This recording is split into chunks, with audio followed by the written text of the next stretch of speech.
مرضی سے اپنے چناؤ کے ساتھ اپنے وقت میں کریں. نماز میں آپ دیکھیے کہ تلاوت کیسے ہو سکتی ہے جب تک کہ قرآن پاک کا کچھ حصہ یاد نہ ہو. یاد کرنے کے لیے ہماری کوشش کتنی ہے، اور پھر یاد ہو جائے تو اس کو یاد رکھنے میں ہم کتنے کانشیس ہیں. یجیء القرآن یوم القیامتی، قیامت کے دن قرآن آئے گا. فیقول، پھر وہ کہے گا یا ربی، اے رب، حلہ، اس شخص کو آراستہ کیا جائے، یعنی صاحب قرآن کے لیے سفارش کرے گا کہ اس کو آراستہ کیا جائے. فیلبس تاج الکرامتی، تو اس شخص کو کرامت یعنی عزت کا تاج پہنایا جائے گا. ثم یقول یا رب زدہ، پھر قرآن سفارش کرے گا یا رب اور اضافہ کیجیے اور پہنائیے. فیلبس حلۃ الکرامتی، پھر وہ مزید عزت کا یا کرامت کا تاج پہنایا جائے گا. ثم یقول، پھر قرآن کہے گا یا رب ارض عنہ، اے رب اس شخص سے راضی ہو جا. فیرضی عنہ، تو اللہ تعالیٰ اس بندے سے راضی ہو جائیں گے. فیقال لہ، پھر اس کو کہا جائے گا اقرأ، پڑھو، ورقہ، اور چڑھتے جاؤ. ویزاد بکل آیت حسنہ، اور ہر آیت کے ساتھ ساتھ اس کی نیکی یا بھلائی میں اضافہ کیا جاتا رہے گا. ایک اور جگہ پر آتا ہے کہ جنت کی سیڑھیاں اتنی ہی ہیں جتنی قرآن کی آیات ہیں. جو جتنی آیات جانتا ہوگا، جتنی پڑھے گا، اتنی سیڑھیوں تک چڑھے گا. تو بات یہ ہے کہ تھوڑی سی سیڑھیاں تو اور چڑھ جائیں. اور آپ کو یہ معلوم ہے کہ ایک شخص اگر زندگی میں اس عمل میں جت گیا، یعنی اس نے تھوڑا تھوڑا یاد کرنا شروع کر دیا، بھلے وہ مرنے سے پہلے پورا یاد نہ بھی کر پائے، تو قیامت کے دن اگر اس کی موت اس حال میں ہوئی کہ وہ اس عمل میں مشغول ہے، یعنی اس نے زندگی کا ایک کام بنا رکھا ہے کہ وہ تھوڑا تھوڑا یاد کرتا رہتا ہے، تو قیامت کے دن وہ اس حال میں اٹھے گا کہ وہ اہل قرآن میں شامل ہو چکا ہوگا. میں سمجھتی ہوں کہ آپ پر بہت ذمہ داریاں ہیں، عورتوں کی خاص طور پہ بہت سی مشکلات، بہت سی رکاوٹیں، بہت سے بیچ میں ایسے مسائل آ جاتے ہیں کہ ہر عورت کے لیے واقعی مشکل ہے کہ وہ حافظ قرآن ہو، یا لگ کر یا جم کر ایک دفعہ قرآن حفظ کرے. لیکن کم از کم درجہ اتنا تو ہو سکتا ہے نا کہ ہفتے میں چند آیتیں آپ یاد کر لیں. ایک ہفتے میں کیا، ایک مہینے میں. تو اگر ہم ایک نیت کر لیں، ارادہ کر لیں، کوشش شروع کر دیں، چاہے تھوڑا تھوڑا ہی کریں لیکن لگے رہیں، کیونکہ اللہ سبحانہ وتعالیٰ کے نزدیک وہ عمل زیادہ پسندیدہ ہے جو اگرچہ مقدار میں تھوڑا ہو لیکن اس پر عمل کرنے والا اس کی پابندی کرے. یعنی کبھی کر لیا کبھی چھوڑ دیا، یہ نہ ہو. یعنی آپ کی نیت اور آپ کی دھن، ارادہ، عزم پختہ ہونا چاہیے، اور ایک تمنا یا آرزو تو ہونی چاہیے کہ ہم قیامت کے دن اہل قرآن میں سے اٹھیں، یا قرآن ہمارے حق میں شفاعت کرے اور قرآن کے ذریعے ہمارے درجات بلند ہو. ایک اور حدیث ہے، اقرأ القرآن فإنه يأتي يوم القیامة شفیعا لأصحابہ، قرآن پڑھو کیونکہ وہ قیامت کے دن اپنے ساتھیوں کے لیے یا اپنے پڑھنے والوں کے لیے شفاعت کا ذریعہ بنے گا یا ان کی شفاعت کرے گا.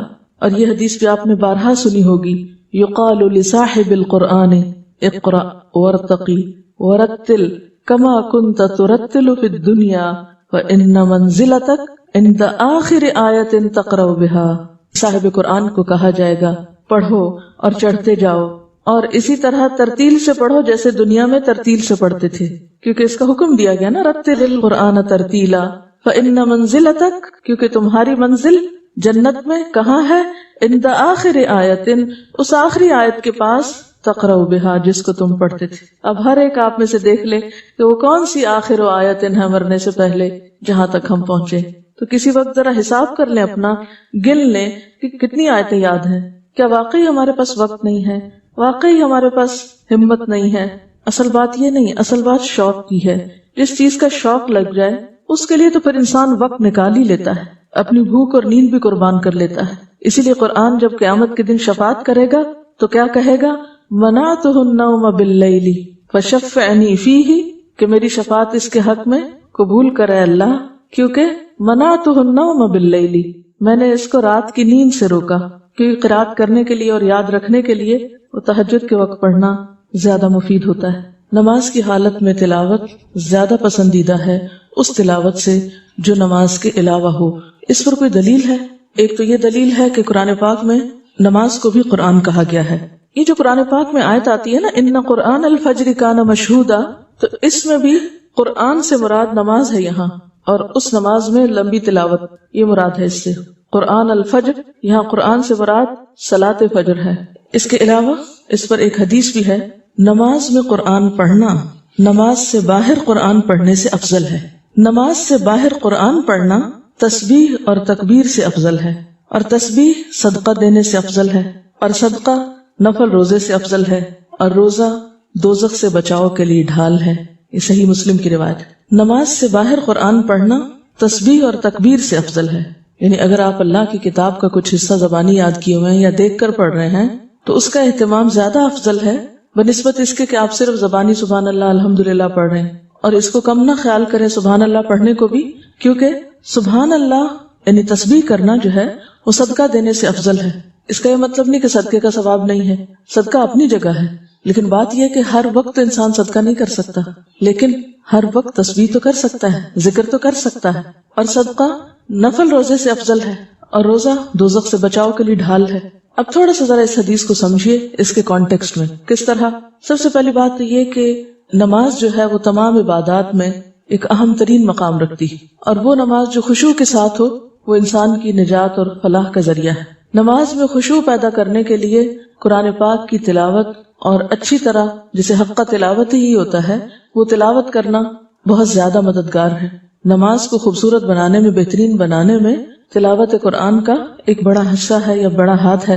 اب بسا اوقات ایسا ہوتا ہے کہ انسان نماز نہیں پڑھ سکتا، مثلا زوال کا وقت ہے، مثلا وضو نہیں ہے، پانی نہیں ہے، موقع نہیں ہے، یا اتنا وقت نہیں ہے، تھوڑا سا وقت ہے آپ کے پاس، تو اس وقت میں آپ تلاوت کر سکتے ہیں۔ بسا اوقات ایسی جگہ پر ہیں جہاں آپ تلاوت نہیں کر سکتے، تو ایسی صورت میں تسبیح کر کے اپنے وقت کو بہترین استعمال کر سکتے ہیں۔ بعض اوقات ایسا ہوتا ہے کہ انسان تسبیح کرنے کے ساتھ ساتھ صدقہ خیرات کرتا ہے، لیکن وہ مسلسل ہر وقت نہیں کر سکتا۔ جیسے ایک حدیث میں آتا نا کہ آگ سے بچنے کی کوشش کرو، خواہ کھجور کا آدھا ٹکڑا ہی کیوں نہ دو، اور اگر اس کی استطاعت نہیں یعنی آدھا ٹکڑا بھی نہیں ہے تو فَبِكَلِمَةٍ طَيِّبَةٍ، پاک کلمے کے ذریعے صدقہ کرو۔ تو گویا ذکر الہی بھی صدقے کی ایک قسم ہے، اور کلمہ طیبہ میں ذکر الہی سب سے پہلے آئے گا۔ یعنی لوگوں سے اچھی بات کرنا تو اس کا معنی ہے ہی، لیکن زبان سے کوئی بھی اچھی بات، اور سب سے اچھی بات اللہ کا ذکر ہو سکتی ہے۔ تو قرآن پاک تو اللہ تعالیٰ کا کلام ہے، اور قرآن پاک کے بعد پھر تسبیح پڑھنا جو ہے وہ ایک بہترین چیز ہے۔ قرآن پاک کی ایک اور آیت جو تلاوت ہی کے بارے میں ہے، اور نماز کے اندر تلاوت کے بارے میں خاص طور پر، اور پھر پڑھنے کا ایسا انداز جس میں خشیت ہو۔ امن هو قانت آناء الليل ساجدا وقائما يحذر الآخرة ويرجو رحمة ربه قل هل يستوي الذين يعلمون والذين لا يعلمون انما يتذكر اولو الالباب۔ سورۃ زمر آیت نمبر 9۔ کیا بھلا وہ جو رات کی گھڑیوں میں کھڑا رہتا ہے بندگی اطاعت کے ساتھ، سجدہ کرتے ہوئے اور قیام کرتے ہوئے، آخرت سے ڈرتا بھی ہے اور اپنے رب کی رحمت کی امید رکھتا ہے۔ کہہ دیجئے کیا برابر ہو سکتے ہیں وہ لوگ جو علم رکھتے ہیں اور وہ جو علم نہیں رکھتے؟ بے شک نصیحت وہی پکڑتے ہیں جو عقل والے۔ کیسے تلاوت کی جائے؟ کیسے میں کیا آئے گا؟ خوبصورت آواز سے کی جائے، حق کا تلاوت ہی ہو، پھر خوبصورت آواز ہو، اور اس کی تاکید بھی کی گئی ہے زین القرآن باصواتکم۔ اور نبی صلی اللہ علیہ وسلم نے کیا فرمایا ہے؟ لیس منا من لم یتغن بالقرآن، وہ ہم میں سے نہیں جس نے قرآن کو غنا کے ساتھ یعنی خوبصورت آواز کے ساتھ نہیں پڑھا۔ حضرت عبید اللہ بن نبی یزید سے روایت ہے کہ ہمارے پاس سے ابو لبابہ گزرے تو ہم آپ کے پیچھے پیچھے چل دیے، تو ہم نے دیکھا کہ وہ کسی گھر میں جا رہے ہیں تو ہم بھی ساتھ چلے گئے، تو ہم نے دیکھا کہ صاحب خانہ جو ہے وہ بڑی خستہ سی حالت میں بیٹھا ہوا ہے۔ میں نے اس سے سنا کہ وہ کہہ رہا ہے کہ نبی صلی اللہ علیہ وسلم نے فرمایا کہ لیس منا من لم یتغن بالقرآن، قال فقلت لابن ابی ملیکہ، تو حضرت عبید اللہ بن نبی یزید ابن ابی ملیکہ سے کہتے ہیں یا ابا محمد ارأیت اذا لم یکن حسن الصوت قال یحسنہ ما استطاع، کہ اگر کسی شخص کی آواز ہی اچھی نہیں تو پھر وہ کیا کرے گا؟ یعنی یہ بات کو معمولی نہیں ہے کہ لیس منا من لم یتغن بالقرآن۔ لیس منا کا کیا معنی ہے؟ ہم میں سے نہیں۔ یہ بات کئی دفعہ آپ نے فرمائی ہے، لیس منا وہ شخص ہم میں سے نہیں۔ تو جب بھی آپ یہ بات فرماتے ہیں کہ فلاں ہم میں سے نہیں، تو اس کا کیا معنی ہوتا ہے؟ کہ وہ مسلمان نہیں، اس طریقے پر نہیں، یا اس خاص گروہ میں سے نہیں، یا ہمارے انداز پر نہیں جو ایسا نہ کرے۔ تو گویا یہ تاکید کرنے کا، کسی بات کی اہمیت کو ثابت کرنے کا ایک طریقہ ہے۔ اچھا، اب وہ ہم میں سے نہیں جو قرآن کو خوبصورت آواز سے نہ پڑھے، عمدہ طریقے سے نہ پڑھے۔ یہ بات کوئی معمولی بات نہ تھی، صحابہ کرام تو اس سے ہل گئے ہوں گے کہ آپ ہمیں اپنا نہیں کہہ رہے، اگر ہم ایسا نہ کریں۔ تو اس پر ان میں سے ایک کو فکر ہوئی اور اس نے دوسرے سے پوچھا کہ اگر کسی کی آواز ہی اچھی نہ ہو، کیونکہ کچھ لوگ ایسے ہوتے ہیں نا کہ جن کی آواز قدرتی طور پر اس کے اندر غنا ہوتا ہے، وہ تھوڑی سی بھی کوشش کریں تو بہت خوبصورت آواز ہوتی ہے ان کی، لیکن بعض لوگ کوشش بھی کریں تو ان کی آواز میں خوبصورتی نہیں پیدا ہوتی. تو ان کا کہنا یہ تھا یا ان کا مطلب یہ تھا کہ یہ تو اللہ تعالیٰ کی طرف سے، یعنی آواز کا خوبصورت ہونا تو ایک گاڈ گفٹڈ چیز ہے، پھر اس میں انسان کا کیا قصور ہے؟ پھر ایسا شخص کیا کرے جو ایسا نہ کر سکے؟ تو انہوں نے جواب دیا یحسنہ ما استطاع، اسے خوبصورت بناتا رہے جتنی بھی اس میں استطاعت ہے. یعنی ہر شخص سے اس کی پھر استطاعت کا امتحان ہوگا کہ اس نے کوشش کتنی کی، اس کی ایفرٹ کتنی تھی، اس نے اس پہ توجہ کتنی دی. یعنی تحسین القراءہ اگرچہ فرائض میں سے نہ بھی ہو لیکن اس کی اہمیت کچھ کم نہیں. اور نبی صلی اللہ علیہ وسلم کو پڑھنے کا طریقہ کیا ہوتا تھا؟ ہر آیت کو ٹھہر ٹھہر کر بلند آواز کے ساتھ اور الفاظ کو لمبا کر کے ترتیل سے پڑھتے تھے. ترتیل کا لغوی معنی کیا ہے؟ یہ جو دانت ہیں ہمارے، یہ جس طرح ایک دوسرے کے ساتھ جڑے ہوئے بھی ہیں اور الگ الگ بھی ہیں، اس کیفیت کو ترتیل کہا جاتا ہے لغت میں. دانتوں کا باہم جڑے ہوئے ہونے کے باوجود الگ الگ بھی ہونا. ہمارے دانت جو ہوتے ہیں وہ ایک سیٹ معلوم ہوتے ہیں نا، لیکن اس سیٹ میں سے اگر ایک دانت ہلے تو سارے گر جاتے ہیں. کیا ہوتا ہے؟ ہر دانت کی الگ حیثیت بھی ہے. تو بالکل اسی طرح ترتیل کہتے ہیں اس قرات کو جس میں ایک حرف دوسرے سے ملا ہوا بھی ہے مگر الگ الگ بھی ہے، اور ہر حرف کو اس کا حق دینا، اس کو اس کے مخارج سے پڑھنا، یہ ترتیل ہوتا ہے. اور اس کے لیے پھر آہستہ آہستہ پڑھنا اس کے مفہوم یا اس کے مراد میں آتا ہے، معنی میں نہیں آتا. نبی صلی اللہ علیہ وسلم کی قرات کے بارے میں آتا ہے کہ جب وہ پڑھتے تھے تو اس طرح کی قرات ہوتی تھی کہ ہر حرف جو تھا وہ واضح ہوتا تھا، اور پھر یہ بھی نہیں ہوتا تھا کہ ہر لفظ توڑ توڑ کے پڑھ رہے ہوتے تھے، ملایا وہ بھی ہوتا تھا. مثلاً آیت کو بیچ میں سے نہیں توڑتے تھے. تجوید کس کو کہتے ہیں؟ اوقاف کی معرفت کو بھی تو کہتے ہیں نا. ہر حرف کو اپنے اصل مخرج سے نکالنے کے علاوہ معرفت الوقوف. تجوید میں دو چیزیں آتی ہیں نا، ایک تو حروف کو مخارج سے صحیح طور پر ادا کرنا، اور دوسرے وقوف، کہاں کہاں رکنا ہے.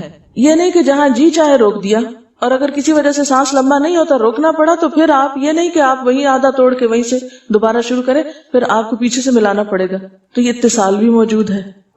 اسی کو ترتیل کہتے ہیں. تو آپ صلی اللہ علیہ وسلم کا انداز کیا تھا؟ ہر آیت کو ٹھہر ٹھہر کر بلند آواز کے ساتھ اور الفاظ کو لمبا کر کے قرات فرماتے تھے، یعنی مد اور شد وغیرہ کا حق دے کر. اور پھر صحیح مسلم کی روایت میں آتا ہے آپ اطمینان سے ٹھہر ٹھہر کر قرآن پڑھتے تھے. جہاں کوئی تسبیح کی آیت آتی تو آپ سبحان اللہ کہتے، یعنی اللہ کی کوئی قدرت اور نشانی آتی سامنے. جہاں کوئی التجا کرنے کی آیت آتی، جس میں کوئی دعا ہے یا کوئی اللہ تعالیٰ سے کچھ مانگا گیا ہے تو وہاں التجا کرتے. جہاں پناہ مانگنے کی آیت آتی آپ پناہ مانگتے. لیکن پھر یاد رکھیے کہ اچھی آواز محض نغماتی صوت نہیں، یعنی نغمہ آواز ہی نہیں، بلکہ آپ نے اس کی ایک پہچان دے دی ہے، اور وہ بہت زبردست پہچان ہے. آپ صلی اللہ علیہ وسلم نے فرمایا قرآن کے پڑھنے میں سب سے اچھی آواز اس شخص کی ہے کہ جب تم اسے سنو تو سمجھو کہ وہ اللہ سے ڈرتا ہے. یعنی خوبصورت آواز کا معیار بھی بتا دیا گیا کہ وہ محض کوئی گانے کی آواز نہیں ہے، یا عام معنی میں جن آوازوں کو بہت خوبصورت آپ کہتے ہیں وہی چیز نہیں ہے، یا کسی خاص گانے کی ٹون پہ پڑھنا مراد نہیں ہے اس سے، بلکہ اس سے تو الٹا منع کیا گیا کہ ایسے لحون میں نہیں پڑھا جائے. دوبارہ حدیث بتاؤں گی کہ قرآن کے پڑھنے میں سب سے اچھی آواز اس شخص کی ہے کہ جب تم اسے سنو تو سمجھو کہ وہ اللہ سے ڈرتا ہے. یعنی اس قرات میں خشیت بھی ہے. تو پھر اس میں آپ دیکھیے کہ ایک دم آواز میں ایک ہمبلنس اور ایک عاجزی اور عجز کی کیفیت بھی ساتھ ہی آئے گی. اس میں پھر ایسا تکلف اور ایسا اتار چڑھاؤ جو ایک مصنوعی شکل پیدا کر دے وہ درست نہیں ہے. تو جہاں ایک طرف اچھی آواز کیا ہے جس سے سننے والے کو پتا چلے کہ پڑھنے والے کے دل میں خدا کا خوف ہے، یہ محض خود نمائی کے لیے یا کسی دکھاوے کے لیے یا لوگوں سے قاری کہلانے کے لیے نہیں پڑھ رہا، کیونکہ آپ کو وہ حدیث یاد ہوگی وَرَجُلٌ تَعَلَّمَ الْعِلْمَ وَعَلَّمَهُ وَقَرَأَ الْقُرْآنَ. وَرَجُلٌ تَعَلَّمَ الْعِلْمَ، ایسا شخص جس نے علم حاصل کیا، وَعَلَّمَهُ اور اس کو سکھایا، وَقَرَأَ الْقُرْآنَ اور قرآن کی قرات کی، فَأُتِيَ بِهِ اس کو لایا جائے گا، فَعَرَّفَهُ نِعَمَهُ اس کو اس کی نعمتیں یاد کرائی جائیں گی، یعنی دنیا میں جو اس شخص کو ملی تھی. فَعَرَفَهَا ان کو پہچان لے گا، اعتراف کرے گا. قَالَ تو اللہ تعالیٰ پوچھے گا فَمَا عَمِلْتَ فِيهَا ان نعمتوں کو پا کر تم نے پھر عمل کیا کیا؟ قَالَ تَعَلَّمْتُ الْعِلْمَ وَعَلَّمْتُهُ وَقَرَأْتُ فِيكَ الْقُرْآنَ جھوٹ بولے گا، کہے گا میں نے علم سیکھا اور سکھایا اور تیری خاطر قرآن پڑھا.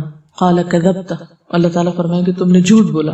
ولكنك تعلمت العلم ليقال عالم تم نے تو اس لیے علم حاصل کیا کہ تمہیں عالم کہا جائے. عالمہ کا کورس کر رہے تھے تم، عالم بن رہے تھے، عالم کہلوانا چاہتے تھے، عالم بننے کے شوق میں یہ سب کچھ کیا تھا. وَقَرَأْتَ الْقُرْآنَ لِيُقَالَ هُوَ قَارِئٌ، اور قرآن اس لیے پڑھا تھا کہ لوگ کہیں فلاں قاری، وہ قاری.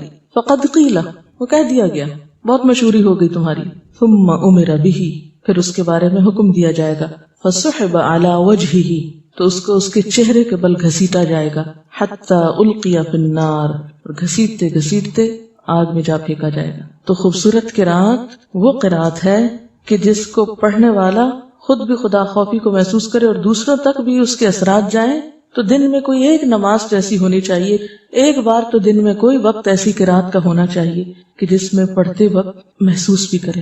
بہرحال قرآن پاک کا یاد کرنا اور اس کو پڑھتے رہنا، اور یاد کیے ہوئے کو پڑھنا آسان ہوتا ہے، اور عام تسبیح وغیرہ کرنے سے بھی بہتر ہے آپ قرآن کی کوئی سورت تلاوت کر لیں. مثلا واک کر رہے ہیں، ویسے تو سبحان اللہ استغفر اللہ وغیرہ پڑھتے ہی رہتے ہیں چلتے پھرتے، لیکن مثلا اگر آپ کو معلوم ہے کہ آپ کو 15 منٹ واک کرنی اور 15 منٹ میں آپ کوئی سورت پڑھ سکتے ہیں تو آپ کیوں نہ وہ پڑھ لیں. لیکن یہ اسی صورت میں ہو سکتا ہے جب آپ کو کچھ حصہ قرآن پاک کا زبانی یاد ہو. اور اس میں یاد کرنے کے بارے میں ایک حدیث ہے، اے ابو ذر، اگر تو صبح اٹھتے ہی قرآن مجید کی ایک آیت سیکھ لے تو وہ تیرے لیے 100 رکعت نفل پڑھنے سے زیادہ بہتر ہے. کیونکہ نفل بھی تو آپ تبھی اچھے پڑھ سکیں گے نا جب آپ کو قرآن کا کچھ حصہ یاد ہوگا. اگر وہ یاد نہیں تو نفل میں کیا پڑھیں گے. سویرے پڑھنے کی عادت ڈالیں. اور سیکھنے میں کیا ہے، مثلاً اگر آپ کو ریڈنگ نہیں آتی تو ریڈنگ سیکھ لیں، ریڈنگ آ گئی ترجمہ سیکھ لیں، ترجمہ آ گیا حفظ کر لیں. سیکھنے کے کئی درجے ہیں. ترمذی کی ایک اور روایت سناتی ہوں، قرآن مجید کی تعلیم حاصل کرو پھر اس کو پڑھو.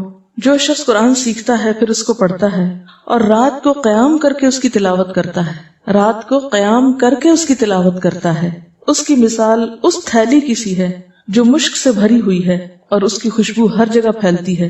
اور جس شخص نے قرآن سیکھا اور پھر سو گیا یعنی رات کو اٹھ کے پڑھا نہیں اس کو نماز میں، اور قرآن مجید اس کے پیٹ میں ہی رہا، یعنی سینے میں، پیٹ سے مراد سینہ ہے، اس کی مثال مشک کی اس تھیلی کی سی ہے جس کا منہ بند کر دیا گیا ہو.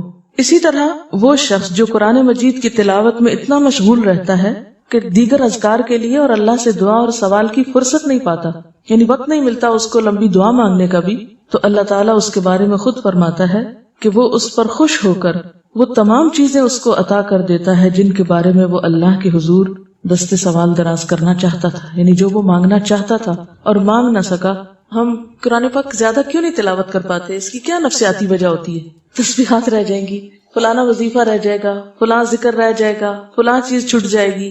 یہ ایک ہوتا ہے، یہ میں آپ کی بات نہیں، میں تو اپنی بات کر رہی ہوں کہ فلاں چیز پھر رہ جائے گی، اگر اس سے زیادہ پڑھا تو بس اتنا ہی یہ کافی ہے. اب لیکن بعض اوقات ایسا ہوتا ہے کہ جیسے آپ نے اپنا روزانہ کے روٹین میں جو بھی آپ کو توفیق ہے، ربع کی، نصف کی، 1 پارے کی، 2 کی، جو بھی آپ پڑھتے ہیں، سو ہر ایک کا اپنا اپنا ہوتا ہے. اس کے بعد اب یاد کر کے پھر پڑھنے کے لیے، کیونکہ میری مشکل یہ ہے کہ میں کھڑی ہوں نماز میں، اچھا والذین تھا کہ فالذین تھا، جو ہی یہ خیال آتا ہے وہ ایک دم تلاوت کا جو لطف ہے وہ حرام ہونے لگتا ہے. اچھا پھر کیا کرتی ہوں، وہ بند کر کے پھر جا کے قرآن پاک میں سے کھول کے پھر میک شور کرتی ہوں کہ نہیں فالذین ہی تھا. اب جب بہت سی آیتیں اگر آپ نے دن میں ہر نماز میں الگ الگ پڑھنی ہے اور ہر دفعہ کو خلل ہو گیا تو چلے ہر دفعہ ہر وقت نہیں دیکھ سکے تو صبح میں تو ایک وقت ہونا چاہیے نا جس میں آپ اپنی ایسی چیزوں کی دہرائی کر لیں جو پیچھے آپ نے یاد کی ہوئی ہے، جو آگے آپ یاد کر رہے ہیں. نہیں، اب آپ کہیں اوہو اس سے تو بہت ٹائم لگ جاتا ہے، میں یہی بار بار دہراتی رہوں، بہتر ہے کچھ اور پڑھ لوں.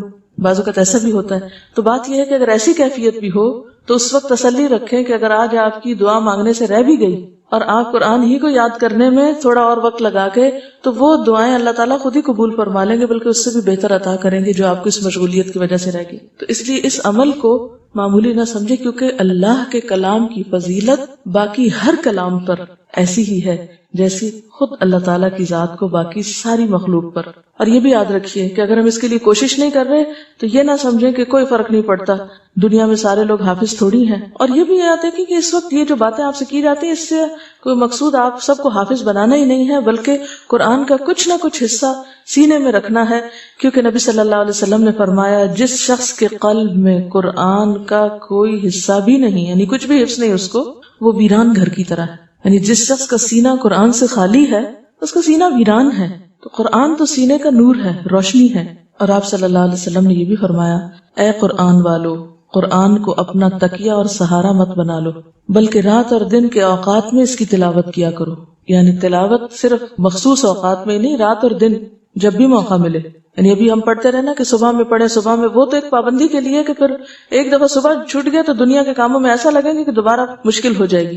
تو اس لیے آغاز ہی دن کا. اور ویسے بھی حضرت ابو ذر کی وہ روایت کہ صبح سویرے اٹھ کے ایک آیت یاد کرنا جو 100 نفل سے بہتر ہے، تو وہ تو اس لیے صبح کی بہت پابندی ہوئی. لیکن صبح کے علاوہ دن اور رات کے کسی بھی وقت میں قرآن کا پڑھنا، آنا اللیل و آنا النہار کی بات آتی ہے، تو فرمایا کہ دن اور رات کے اوقات میں اس کی تلاوت کرو جیسا کہ اس کی تلاوت کا حق ہے، اور اس کو پھیلاؤ، یعنی قرآن آگے بھی سکھاؤ، اسے خوش الہانی سے پڑھو، اس میں تدبر کیا کرو، امید رکھو کہ تم اس سے فلاح پا جاؤ گے، اور اس کا بدلہ جلد حاصل کرنے کی کوشش نہ کرنا.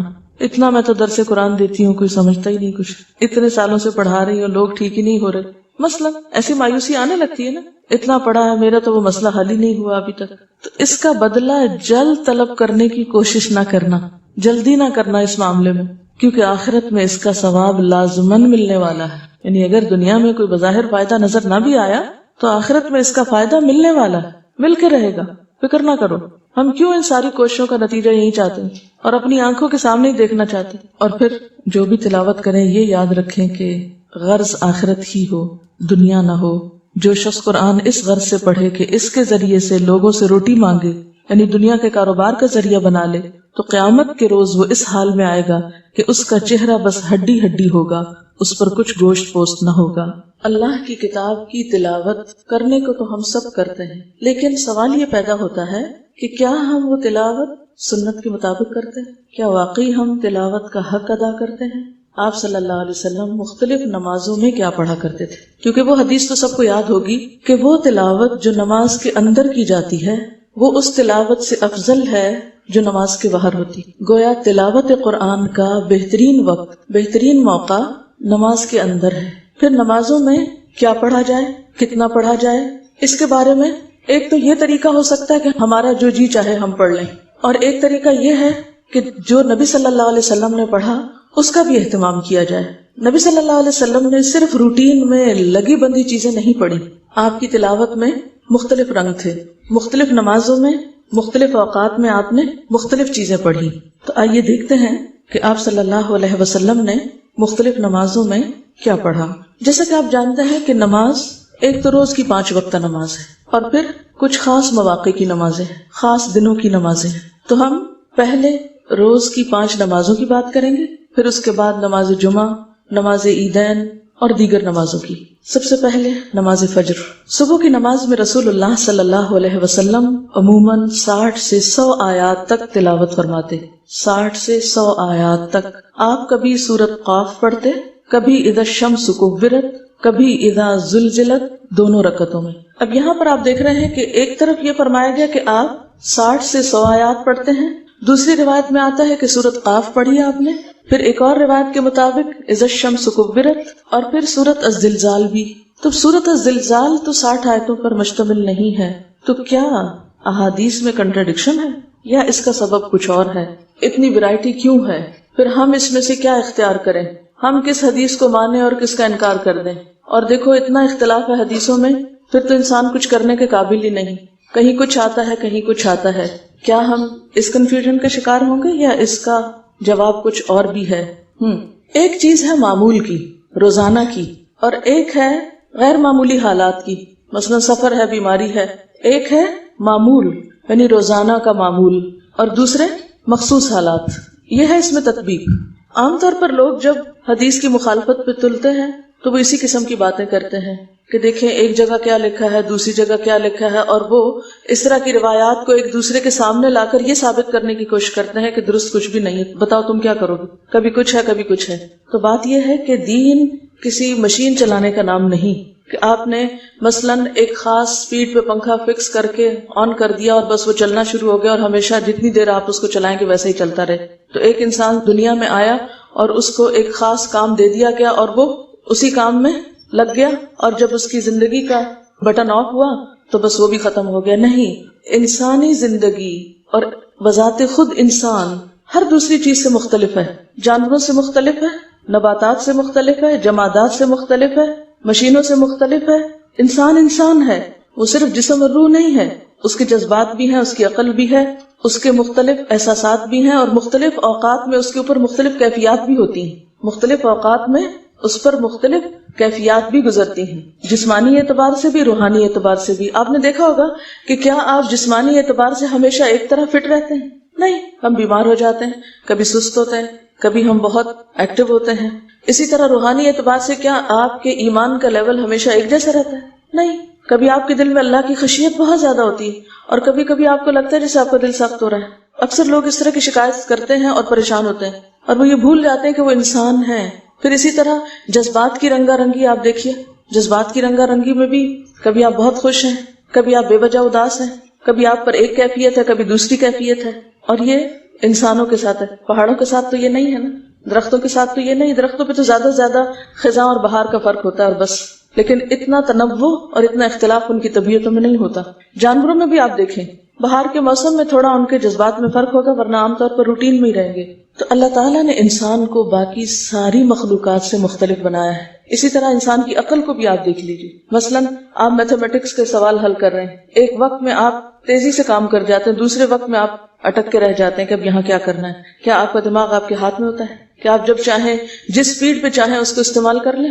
نہیں ہوتا۔ بالکل اسی طرح انسان پر گزرنے والے حالات بھی مختلف ہوتے ہیں، کبھی بیمار ہے، کبھی وہ سفر میں ہے، کبھی وہ کسی اور مشکل میں ہے۔ مثلاً آپ کے گھروں میں ایک آپ روٹین کی زندگی بسر کرتے ہیں، لیکن اس کے ساتھ ہی روٹین کب ٹوٹتی ہے؟ جب کوئی مہمان آ جاتا ہے، کوئی بیمار ہو جاتا ہے گھر پہ، آپ کو کہیں جانا پڑ جاتا ہے۔ تو ایسی صورت میں آپ جو ایک روٹین فالو کر رہے تھے مخصوص، وہ برقرار نہ رہی آپ کی، اب آپ کو کس چیز کی ضرورت ہے؟ کسی دوسری چیز کی ضرورت پیش آ گئی۔ ہمارے دین میں وسعت ہے، ہمارے دین میں ہر قسم کے حالات کے مطابق چلنے کی صلاحیت موجود ہے، اسی لیے ہمارا دین دین فطرت ہے۔ وہ انسانی جسم اور انسانی جذبات اور انسان کے اوپر مختلف کیفیات کو کیٹر کرتا ہے اور اس کے مطابق ہمیں تعلیمات دی گئی ہیں۔ قرآن پاک میں ایک سورت ہے، سورت الرحمن، اس میں 3 آیتوں کے آخر میں میزان آتا ہے۔ کبھی آپ نے غور کیا کہ آسمان کو اس نے بلند اٹھایا ہے اور ایک میزان رکھ دیا ہے؟ اتنا بلند ہے کس وجہ سے؟ میزان کے ساتھ، اس کی بلندی میزان کے ساتھ ہے۔ میزان کو آپ دوسرے لفظوں میں کیا کہیں گے؟ بیلنس۔ اور بیلنس کیسے قائم کیا جاتا ہے؟ ایکسٹریم رویوں سے نہیں، ہر چیز اس کی جگہ پر، ہر مقام کے لیے ایک مقال۔ وَالسَّمَاءَ رَفَعَهَا وَوَضَعَ الْمِيزَانَ أَلَّا تَطْغَوْا فِي الْمِيزَانِ، اس بیلنس کو نہیں چھیڑنا۔ وَأَقِيمُوا الْوَزْنَ بِالْقِسْطِ وَلَا تُخْسِرُوا الْمِيزَانَ، تطغوا بھی نہیں کرنا، تخسروا بھی نہیں کرنا۔ تطغوا کیا ہوتا ہے؟ ہاتھ سے بڑھنا، تخسروا کیا ہے؟ کم کرنا۔ تو کیا ہو گیا؟ بیلنس نہیں۔ دین کا حسن میزان میں ہے، بیلنس میں ہے، نہ تطغوا میں ہے نہ تخسروا میں ہے۔ اب ایک عمل ہے کہ آپ نماز میں 60 سے 100 آیتیں پڑھیں، لیکن اگر آپ بیمار پڑ گئے ہیں تو آپ کو پکڑ کے کھڑا کیا جائے گا کہ نہیں اتنا ہی پڑھو؟ نہیں، کیفیات گزرتی ہے نا انسان پہ، مصروفیات مختلف ہوتی ہیں، کبھی بچے چھوٹے ہیں، کبھی آپ خود بوڑھے ہو گئے ہیں، کبھی ایک مسئلہ ہے، کبھی دوسرا مسئلہ ہے۔ ہم لوگوں نے جو دین میں سختی پیدا کر دی ہے کہ بس ایک اس سے ہٹنا نہیں، اگر 60 سے 100 ہے تو ہٹنا ہی نہیں اس سے، دنیا ادھر سے ادھر ہو جائے، بچے روتے رہیں، گھر والے چیختے چلاتے رہے ہمارے لیے، ہم تو سنت پر عمل کر رہے ہیں اور سنت کو بدنام بھی کر رہے ہیں ساتھ ساتھ۔ جب علم تھوڑا ہوتا ہے تو اسی قسم کی شدتیں آتی ہیں لوگوں کے رویوں میں، اور پھر لوگ دین سے متنفر ہوتے ہیں، وہ کہتے ہیں یہ کیسا دین ہے؟ اس لیے نبی صلی اللہ علیہ وسلم کی سنت ہمارے لیے ایک بہترین میزان ہے، بہترین نمونہ ہے۔ ہر طرح کے حالات کی رعایت کی گئی ہے، اس رعایت کی وجہ سے آپ کا عمل مختلف مواقع پر مختلف ہے، اور جب عمل مختلف ہے تو احادیث میں مختلف روایتیں آئیں گی، جب روایتیں مختلف آئیں گی تو وہ کنٹراڈکشن نہیں ہوگی، وہ کیا ہوگا؟ انسانی ضروریات، نفسیات، حالات کا تقاضا۔ اور ان رخصتوں کو اگر کوئی انسان ختم کرے گا تو وہ ظالم کہلائے گا۔ جیسے اللہ تعالیٰ پابندیوں کو پسند کرتا ہے، اسی طرح رخصتوں کو بھی انسان کا اختیار کرنا اس کے نزدیک پسندیدہ ہے۔ اور پھر اس میں آپ دیکھیں، نماز میں ایکسیپشنل حالتیں ہیں، روزے میں ہیں، صدقہ خیرات میں ہیں، فرائض میں ہیں، معاملات میں ہیں، ہر جگہ پر ہے۔ اور دین کا حسن اسی میں ہے کہ ان حالات کی رعایت کی جائے، ان کو سمجھا جائے، ٹھیک ہے نا؟ اگر یہ بیک گراؤنڈ یا پس منظر آپ کو سمجھ آ گیا تو باقی حدیثیں اب میں جو ذرا تیز بھی پڑھوں گی اس پر آپ کو پریشانی نہیں ہوگی کہ یہ کیا، اب ہم کیا کریں، یہ کریں کہ وہ کریں۔ اب آپ دیکھ لیں آپ کے حالات کیا ہیں، اس کے مطابق کریں۔ کیا حدیث میں یہ نہیں آتا کہ نبی صلی اللہ علیہ وسلم نماز پڑھا رہے ہوتے تھے، کسی بچے کے پیچھے سے رونے کی آواز آ جاتی تو آپ کیا کرتے؟ میں تو 100 آیتیں پوری کروں گا، روتے ہیں تو روتے رہے۔ یہ کبھی نہیں کیا آپ نے، ٹھیک ہے؟ تو چلیے پھر دیکھتے ہیں کہ سنت کیا ہے۔ حضرت جابر بن سمرہ بیان کرتے ہیں کہ رسول اللہ صلی اللہ علیہ وسلم نماز فجر میں سورۃ قاف والقرآن المجید اور اس کی مانند کوئی اور سورت پڑھتے تھے، یعنی زیادہ یہ پڑھتے تھے یا اتنے ہی سائز کی کچھ اور۔ رسول اللہ صلی اللہ علیہ وسلم نے ہمیں مکہ فتح ہونے کے بعد فجر کی نماز پڑھائی، صحابہ کہتے ہیں، پس سورۃ مؤمنون یعنی قد افلح المؤمنون شروع کی، یہاں تک کہ موسیٰ اور ہارون علیہ السلام یا عیسیٰ علیہ السلام کا ذکر آیا تو نبی صلی اللہ علیہ وسلم کو کھانسی آ گئی اور آپ رکوع میں چلے گئے۔ اس سے کیا پتہ چلتا ہے کہ اگر امام کو کھانسی آ جائے، کوئی غیر معمولی صورت پیش آ جائے تو پھر یا بھولنے لگے تو مقتدیوں کو تنگ نہ کرے کہ وہ کھانستا چلا جائے مائک میں اور ایک شور ہنگامہ ہو جائے اور اس کے بعد پھر شروع کرے اور پھر کھانسی آئے اور پھر شروع کرے۔ کتنی خوبصورتی ہے، یعنی آپ نے وہ ریجیڈیٹی نہیں برتی کہ نہیں میں نے تو سورت پوری کرنے کی نیت سے ارادہ کیا تھا اور اب کچھ بھی ہو جائے یہ تو میں نے پوری کر کے چھوڑی، نہیں، جہاں تک اللہ نے چاہا ہو گئی اور جب اللہ نے چاہا آگے بڑھ گئے۔ حضرت عمر بن حریث روایت کرتے ہیں کہ انہوں نے رسول اللہ صلی اللہ علیہ وسلم کو نماز فجر میں واللیل اذا عسعس یعنی سورۃ تکویر پڑھتے ہوئے سنا، اذا الشمس کورت۔ حضرت عقبہ بن عامر روایت کرتے ہیں کہ میں سفر میں رسول اللہ صلی اللہ علیہ وسلم کی اونٹنی کی مہار پکڑے ہوئے چل رہا تھا، آپ سفر میں نماز صبح کے لیے اترے تو آپ نے صبح کی نماز میں قل اعوذ برب الفلق اور قل اعوذ برب الناس پڑھی۔ اس سے کیا پتہ چلتا ہے، سفر میں جہاں قصر ہے وہاں نماز بھی مختصر، تاکہ سفر ختم ہو جائے، نہ کہ راستے میں اتنی لمبی بریک لیں۔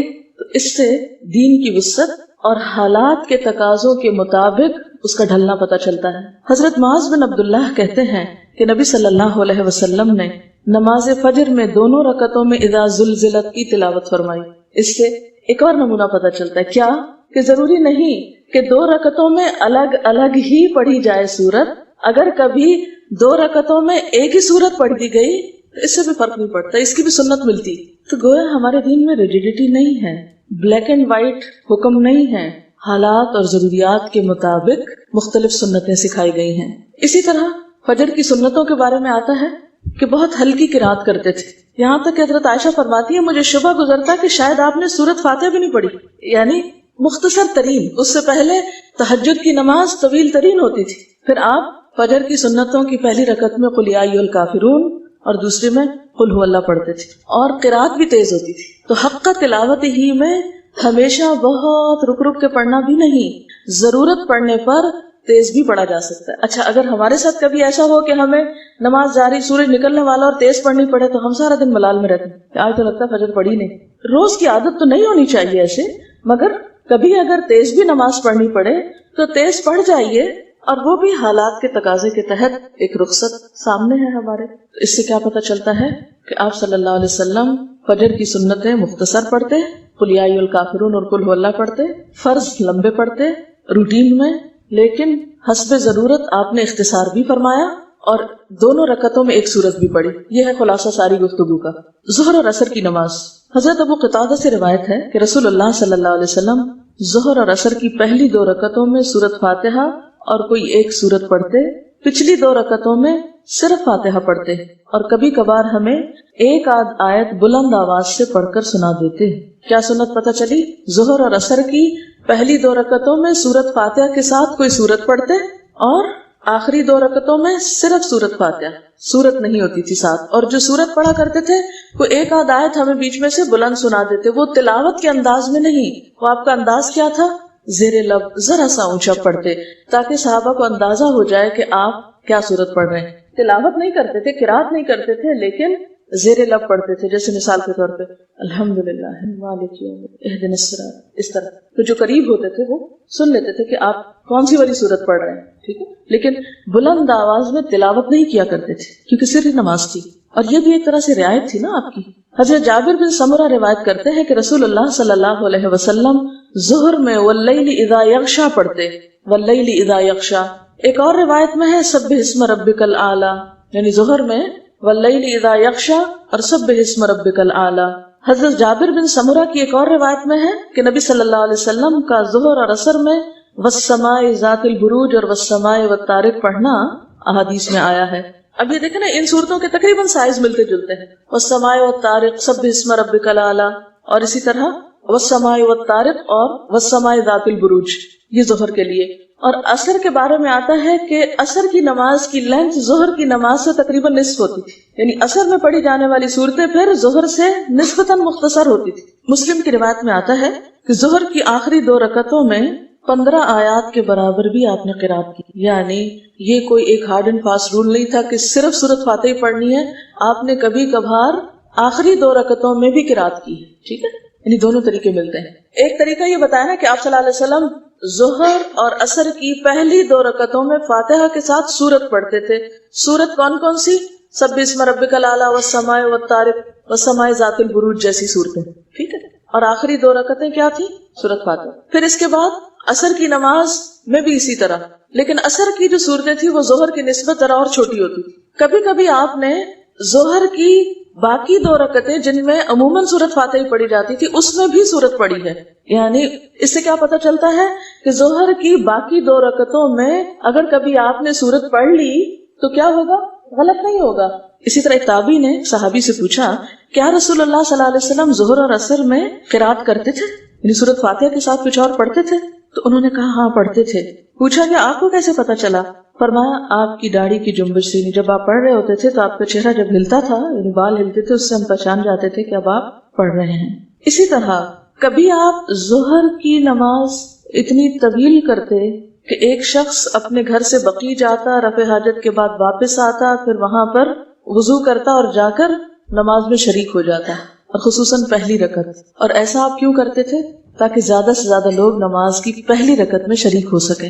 نماز مغرب، نماز مغرب میں حضرت جبیر بن مطعم روایت کرتے ہیں کہ میں نے نبی صلی اللہ علیہ وسلم کو نماز مغرب میں سورۃ طور پڑھتے ہوئے سنا، سورۃ طور پڑھتے ہوئے سنا۔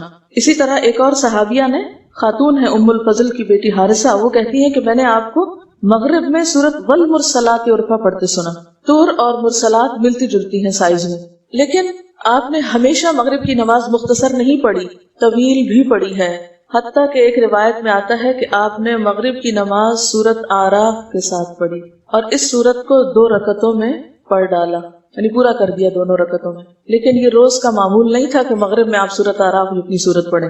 ایسا کیوں کیا؟ یعنی ضروری نہیں کہ مغرب ہمیشہ مختصر ہی ہوگی، مغرب طویل بھی پڑھی جا سکتی ہے۔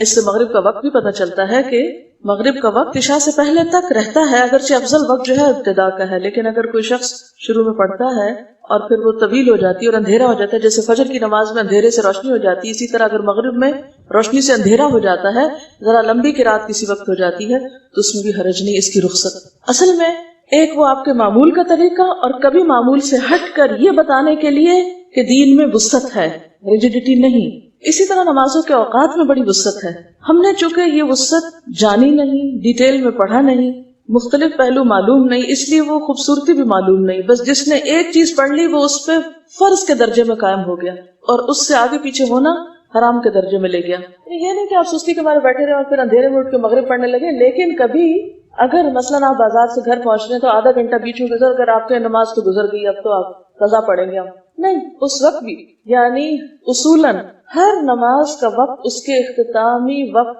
تک باقی رہتا ہے، اگرچہ افضل وقت گزر جاتا ہے، ٹھیک ہے نا؟ ایک ہے افضل وقت اور ایک ہے وقت کی مشروعیت، کہ اس وقت کے اندر اگر آپ نے پڑھ لی تو وہ آپ کی نماز ہو گئی۔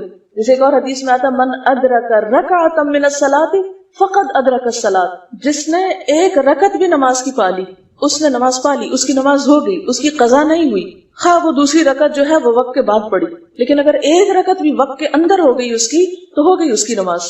جس حج کے موقع پر ایک نے کہا میں نے پہلے بال منڈوائے، فرمایا لا حرج، کسی نے کہا پہلے قربانی کرے، فرمایا لا حرج، کسی نے ایک اور چیز فرمایا لا حرج، لا حرج، اس کے اندر ہی ہو تم۔ تو ایک ہے وہ بہترین کا درجہ کہ اگر آپ پورا اسی کے مطابق کر سکیں، اور ایک ہے ایکسپشنل کیسز، ضرورت کے مطابق، حالات کے مطابق عمل کا بدلنا اور اس پر پھر اعتراض نہ کرنا۔ ہماری سب سے بڑی مشکل یہ ہے کہ ہم کسی کو ذرا بھی روٹین سیٹا ہوا دیکھ لیتے تو ہم کہتے ہیں یہ تم نے کیا کر دیا تھا، فوراً فتوی دینا شروع کر دیتے ہیں، پھر برا خیال اس کے بارے میں لائیں گے کہ یہ کیسے کر لیا اس نے۔ پھر ہے نماز عشاء۔ حضرت برا بن عازب روایت کرتے ہیں کہ میں نے رسول اللہ صلی اللہ علیہ وسلم کو نماز عشاء میں والتین والزیتون پڑھتے ہوئے سنا، اور میں نے نبی صلی اللہ علیہ وسلم سے زیادہ خوش آواز کسی کو نہیں سنا۔ والتین والزیتون جو ہے یہ کتنی لمبی صورت ہے، عشاء میں والتین والزیتون پڑھا، کیوں؟ اس لیے کہ سارے دن کے لوگ کام کر کے تھکے ہوئے ہیں اور آپ دیکھیں کہ آپ کی زندگی میں کوئی ایک روٹین کی زندگی نہیں تھی، ایک غزوے کے بعد دوسرا غزوہ، ایک مشکل کے بعد دوسری مشکل، اس میں پھر غیر معمولی حالات اکثر پیش آ جایا کرتے، بلکہ اس کے برعکس حضرت معاذ نے جب لمبی صورتیں پڑھائی تھی تو آپ سخت ناراض ہوئے، حالانکہ حضرت معاذ وہی حضرت معاذ ہیں جن کا ہاتھ پکڑ کے حضور صلی اللہ علیہ وسلم نے فرمایا تھا واللہ یا معاذ انی احبک فی اللہ، قسم کھا کے فرمایا تھا کہ اے معاذ میں تم سے اللہ کی خاطر محبت کرتا ہوں، اور دوسرے وقت میں اتنا سخت ڈانٹا تھا کہ شاید ہی اتنا زیادہ کسی کے ساتھ آپ ناراض ہوئے ہیں، لوگوں کو فتنے میں ڈال رہے تھے، تو یہ بھی آپ کی حکمت کہ ایک وقت میں محبت کا اظہار اور بعض غلطیوں پر سختی سے گرفت، کیوں؟ اس لیے کہ اس میں لوگوں کی تکلیف جب آپ لمبی نمازیں پڑھاتے، اور ایسا نہیں کہ ایک دفعہ اگر اس طرح کی ان سے غلطی ہو گئی تو آئندہ ان کو کوئی کام نہیں دیا، نہیں، ان کو یمن کا گورنر بنا کے بھیجا، بہت بڑی ذمہ داری ان پہ ڈالی، حالانکہ آپ کہتے نہیں وہ ایک دفعہ اس نے ایسا کیا تھا، یہ تو اس قابل نہیں کہ اس کو کوئی بڑا عہدہ دیا جائے، نہیں، انسان ہے، لیکن آپ نے ہمیشہ اپنا دل صاف رکھا، اگر یہ خوبی ہم میں آ جائے تو پھر معاملات بگڑتے نہیں، پھر معاملات خوبصورتی سے چلتے رہتے ہیں۔ ہمارا حال یہ ہے کہ اگر ایک دفعہ کسی سے غلطی ہوگی اس کو ایسی گرہ لگائی دل کے اندر کہ زندگی بھر معاف کرنے کی نہیں سوچا، تو پھر غلطی کس سے نہیں ہوگی؟ سب سے ہوگی، پھر کتنی گرہ لگائیں گے کہ کسی کام کے قابل نہیں، انسان ہے سب، غلطیاں ہوتی رہیں گی، معاملات چلتے رہیں گے، لیکن سب کی نظر آگے کی طرف ہونی چاہیے۔ حضرت معاذ بن جبل نے عشاء میں سورۃ بقرہ پڑھی، مقتدیوں میں سے ایک کھیتی باڑی کا کام کرنے والے نے سلام پھیر دیا، پھر اس نے رسول اللہ صلی اللہ علیہ وسلم کی خدمت میں حاضر ہو کر عرض کیا، اے اللہ کے رسول صلی اللہ علیہ وسلم، ہم لوگ اونٹوں والے ہیں، دن بھر مشقت کرتے ہیں۔ معاذ نے عشاء میں سورۃ بقرہ شروع کر دی، مجھے دن کے تھکے ہوئے کو لمبی قرات سے ملال ہوا۔ آپ صلی اللہ علیہ وسلم نے معاذ سے کہا، تم لوگوں کو نفرت دلاتے ہو اور فتنہ کھڑا کرتے ہو۔ آپ نے 3 مرتبہ یہ بات دہرائی، پھر فرمایا جب تم جماعت کراؤ تو والشمس وضحاہا اور واللیل اذا یغشا اور سبح اسم ربک الاعلی کی تلاوت کرو، اس لیے کہ تیرے پیچھے بوڑھے، کمزور اور ضرورت مند بھی نماز ادا کرتے ہیں۔ اب نماز جمعہ کے بارے میں حضرت نعمان بن بشیر روایت کرتے ہیں کہ رسول اللہ صلی اللہ علیہ وسلم دونوں عیدوں اور جمعہ کی نماز میں سبح اسم ربک الاعلی اور هل اتاک حدیث الغاشیہ پڑھتے تھے۔ نعمان بن بشیر کہتے ہیں جب عید اور جمعہ ایک دن میں جمع ہوتے تو پھر بھی نبی صلی اللہ علیہ وسلم یہ دونوں صورتیں دونوں نمازوں میں پڑھتے، یعنی صبح عید پڑھی، دوپہر کو جمعہ پڑھا، صبح بھی وہی صورتیں پڑھی، دوپہر بھی وہی پڑھی، یعنی اس میں آپ کی روٹین کافی ایک جیسی رہی ہے۔ حضرت عبید اللہ بن رافع سے روایت ہے کہ مروان نے حضرت ابو ہریرہ کو مدینہ کا گورنر مقرر کیا اور خود مکہ چلے گئے۔ حضرت ابو ہریرہ نے جمعہ کی نماز پڑھائی اور اس میں سورۃ جمعہ اور منافقون پڑھی اور کہا کہ ان صورتوں کو جمعہ میں پڑھتے ہوئے میں نے رسول اللہ صلی اللہ علیہ وسلم کو سنا، یعنی ہمیشہ ہی یہ 2 صورتیں نہیں پڑھی، آپ نے سورۃ منافقون اور سورۃ الجمعہ بھی پڑھی۔ اسی طرح ایک تیسری روایت میں قاف والقرآن المجید اور اقتربت الساعہ کے پڑھنے کا بھی ذکر ملتا ہے۔ کون کون سی؟ سبح اسم ربک الاعلی اور هل اتاک حدیث الغاشیہ کا زیادہ کثرت سے ذکر ملتا ہے، اس کے علاوہ سورۃ المنافقون اور سورۃ الجمعہ، اور تیسرے درجے پر سورۃ قاف اور اقتربت الساعہ۔ جمعہ کے دن نماز فجر میں آپ پہلی رکعت میں سورۃ السجدہ پڑھتے اور دوسری میں الدہر پڑھتے، یعنی پہلی میں الف لام میم تنزیل الکتاب اور دوسری میں هل اتى علی الانسان حین من الدہر۔ تلاوت میں قرآن پاک پورا کہاں پڑھا گیا، یعنی آپ صلی اللہ علیہ وسلم زیادہ تر قرآن پاک کہاں پڑھا کرتے تھے؟ تہجد کی نماز، وہ آپ کی تنہائی کی نماز ہوتی تھی، تو اس میں آپ طویل قراءت کرتے تھے۔ حضرت عبداللہ بن مسعود کی روایت سے پتہ چلتا ہے نا، آپ نے سورۃ البقرہ پڑھی، پھر سورۃ آل عمران پڑھی، پھر سورۃ النساء شروع کر دی، وہ تھی طویل ترین نمازیں جو آپ کی اپنی نمازیں ہوتی تھی، اور جب آپ جماعت کرایا کرتے تھے تو مختصر صورتیں، اتنی کہ لوگ برداشت کر لیں۔ تو ان الذین یتلون کتاب اللہ، بے شک وہ لوگ جو اللہ کی کتاب کی تلاوت کرتے ہیں۔ تو سب سے افضل تلاوت نماز کے اندر کی تلاوت ہے، پھر اس کے بعد فجر کے وقت کی تلاوت ہے جو نماز کے اندر ہو، یا پھر نماز کے بعد دن کا آغاز قرآن کی تلاوت سے، اور اس کے بعد باقی نمازوں میں اور تلاوت کا موقع کون سا ہوتا ہے جس میں آپ صلی اللہ علیہ وسلم نے سونے سے پہلے کچھ صورتیں پڑھنے کو سکھائیں، سورۃ الملک، الف لام میم السجدہ۔ اصل بات یہ کہ جب تک ہم ارادہ نہیں کریں گے نا، سچا ارادہ ہو نہیں سکے گا یہ کام۔ ہم ارادہ کرتے ہوئے بھی گھبراتے نہیں، ہم کر نہیں سکیں گے۔ شیطان ہمیں پہلے درجے پہ مایوس کرتا ہے، تم یہ نہیں کر سکتے، تم تو نہیں کر سکتے، تمہارے پاس وقت نہیں ہے کرنے۔ لیکن اگر ہم تھوڑی سی بھی کوشش جاری رکھیں گے تو انشاءاللہ قطرہ قطرہ بھی ہوتا رہا تو آگے ہی بڑھیں گے نا، نقصان تو کچھ نہیں۔ تو ان الذین یتلون کتاب اللہ، پھر ایک اور مرحلہ کون سا ہے تلاوت کا؟ جب بھی آپ کو فرصت ملے، جب بھی آپ فارغ ہوں، سفر میں، حضر میں، زبانی پڑھیں یا دیکھ کے پڑھیں۔ اس کے بعد یہ کہ جب آپ کسی کو سکھا رہے ہوتے ہیں اس وقت بھی پڑھ رہے ہوتے ہیں۔ اسی طرح رات کا تیسرا پہر، ویسے تو یہ کہ سونے کے بعد جب بھی آپ اٹھ جائیں، لیکن سحری کے وقت جو ہوتا ہے نا نماز سے پہلے کا، وہ خاص وقت ہوتا ہے دعاؤں کی قبولیت کا. تو ہمیں جب عمل کرنے میں مشکل ہوتی ہے تو وہ کس بات کی؟ اصل میں ہمیں سلیقہ نہیں ہے کہ کون سا کام کب کرنا ہے، کتنا کرنا ہے اور کیسے کرنا ہے. یہ حکمت نہیں ہے ہمارے اندر، لہٰذا ہم تمنائیں رکھتے ہوئے بھی وہ کر نہیں پاتے جو ہمیں کرنا چاہیے. میں چاہوں گی کہ آیت کے اس پہلے حصے پر آپ کو عمل کرنے کا سلیقہ آ جائے، سنت کے مطابق جو کچھ اللہ کے رسول صلی اللہ علیہ وسلم نے کیا اور جو اس کے بعد صحابہ کرام نے کیا، صحابیات نے کیا، اور جو اصل قابل قبول طریقہ ہے. ہم نے وہ طریقے تو سارے بھلا دیے، چھوڑ دیے، ان سے انجان ہو گئے، اور کب تلاوت کرنے لگے؟ جب کوئی فوت ہو جائے، اس موقع پہ قرآن خوانی، یا جب کوئی نیا گھر لے. کوئی حرج نہیں اس وقت بھی پڑھ لیا جائے اگر نیا گھر لیتے وقت یا نئے گھر میں منتقل ہوتے وقت. لیکن وہ چیزیں جن کی براہ راست سنت میں دلیل نہیں، ان چیزوں کو تو ہم نے زندگی کا ایک لازمی جز بنا لیا. اور جس طریقے پر آپ خود تلاوت کرتے تھے، آپ کے صحابہ کیا کرتے تھے، ان سارے طریقوں کو بھول گئے، ان مقامات کو ہم چھوڑ بیٹھے. تو اصلاح کیسے ہو سکتی ہے جب تک ہم اصل پہ نہ پلٹیں؟ سب سے بہترین طریقہ قرآن کو یاد رکھنے کا نماز میں پڑھنا ہے. اگر آپ جتنا کچھ بھی یاد کیا ہوا ہے اس کو کچھ چیزیں ڈیلی، کچھ ہفتہ وار، کچھ مہینے میں ایک بار. اس لیے ہمیں ان اسباب پر بھی غور کرنا ہے کہ ہم تیزی نہ کریں، جلدی نہ کریں، تھوڑا تھوڑا کریں، لیکن مستقل، مسلسل. کیونکہ وہ کام اللہ تعالیٰ کو زیادہ پسند ہے جو اگرچہ کوانٹٹی میں بہت تھوڑا ہو لیکن اس کو چھوڑا نہ جائے. اس کے اثرات ہی کچھ اور ہوں گے. تو آپ ان سب چیزوں کو دہرانا شروع کر دیں. اسی طرح نوافل میں آپ قرآن پاک کو کھول کر دیکھ کر بھی پڑھ سکتے ہیں. اب تو ایسے سٹینڈ بھی ملتے ہیں جن پر آپ قرآن پاک کھول کر سامنے رکھ لیں. جب آپ قیام میں کھڑے ہوں تو وہ ڈائس کی طرح کے سٹینڈز ہیں بہت ہلکے، کہ جن کو آپ ذرا سا ہاتھ کے حرکت سے آگے کر لیں اور دیکھ کے پڑھتے رہیں. اور جب آپ رکوع پہ جانے لگے تو ایک طرف کر دیں. اس سے نہ تو قرآن پاک کی بے ادبی ہوتی ہے اور نہ ہی اس میں بہت ورقہ پلٹنے میں یا رکھنے میں یا اٹھانے میں کچھ مشکل ہوتی ہے. میں نے خود الحمدللہ اس طرح تقریباً ایک دفعہ پورا قرآن پاک جو ہے وہ نماز میں دیکھ کے پڑھا ہے. یعنی اتنا پڑھتی تھی میں کہ پلٹنا نہ پڑے. جو سعودی عرب کا قرآن پاک ہے نا جس میں آیت ختم ہو جاتی ہے ہر صفحے پہ، تو ایک دفعہ کھول لیا، اس میں پڑھ لیا ایک رکعت میں، اگلی میں پھر اطلاع کھول کے. اس سلسلے میں جو قرآن پاک کی تلاوت اور یاد کرنے کے بارے میں تھوڑے سا آپ کو حضرت ام ورقہ کے بارے میں بتاتی ہوں تاکہ آپ کا شوق تھوڑا سا اور بڑھ سکے. حضرت ام ورقہ الانصاریہ رضی اللہ تعالی عنہا کے بارے میں آپ صلی اللہ علیہ وسلم نے صحابہ کو فرمایا کہ ہمارے ساتھ چلو ایک شہید کی زیارت کریں گے. یعنی آپ خود ان کی زیارت کرنے کو جاتے تھے یا ان کی ملاقات کے لیے جایا کرتے تھے. ان خاتون کو یہ سعادت کس وجہ سے ملی تھی کہ آپ ان کی زیارت کرنے آتے؟ کتاب اللہ کے علم کی وجہ سے، کتاب اللہ کے یاد کرنے کی وجہ سے. یہ قرآن کریم کو جمع بھی کرتی تھی، معنی میں تدبر کرتی، فہم اور حفظ دونوں ہی بہت مضبوط تھے ان کے، اور نماز کے اندر ان کا پڑھنا بھی بہت عمدہ تھا. ابن حجر اسقلانی نے ان کی عبادت اور قرآن کے اہتمام کے بارے میں لکھا ہے کہ انہوں نے قرآن پڑھا ہوا تھا تو حضرت صلی اللہ علیہ وسلم سے اپنے ہاں مؤذن مقرر کرنے کی اجازت مانگی. ایک اذان تو مسجد نبی میں ہوتی تھی تو انہوں نے اپنے گھر میں ایک مؤذن مقرر کرنے کی اجازت مانگی تو آپ نے اجازت مرحمت فرمائی اور ان کو حکم دیا کہ اپنے گھر والوں کو نماز پڑھایا کریں. سنن نبی داؤد کی روایت ہے. عبد الرحمن جو حدیث کے راوی ہیں وہ کہتے ہیں کہ میں نے ان کا مؤذن دیکھا تھا، وہ ایک بہت بوڑھا شخص تھا جو آپ صلی اللہ علیہ وسلم نے ان کے لیے مقرر کیا تھا. اس طرح حضرت ام ورقہ نے اپنے گھر کو مسجد بنا لیا جس میں تمام نمازیں ادا کی جاتی، اور یہ نبی صلی اللہ علیہ وسلم کے اشارے پر ہوا، یعنی آپ کی اجازت سے ہوا. اور اس میں ان کے گھر کے بچے اور عورتیں وغیرہ آس پاس کی وہ نماز پڑھا کرتی تھی.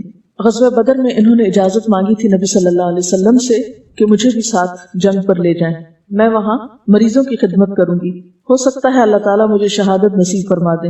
آپ نے فرمایا اپنے گھر میں قرار سے رہو، اللہ تعالیٰ تمہیں شہادت نصیب فرمائیں گے، یعنی تمہاری یہ خواہش پوری ہو جائے گی. یہ لوٹ آئیں اور انتظار کرنے لگی کہ مجھے کیسے شہادت ملتی ہے.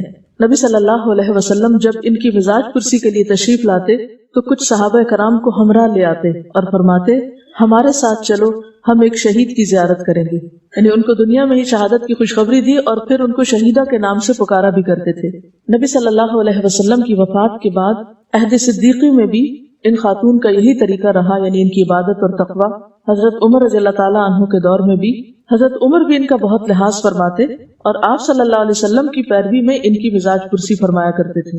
عیادت نہیں، مزاج پرسی. کہیں آپ ایسا نہ سمجھے کہ وہ جب کبھی بیمار ہوتی تھی تو تبھی آپ آ کے ان کی عیادت کیا کرتے تھے. مزاج پرسی یعنی ان کا حال حوال معلوم کرنے کے لیے جاتے. تو ان کی شہادت کیسے ہوئی؟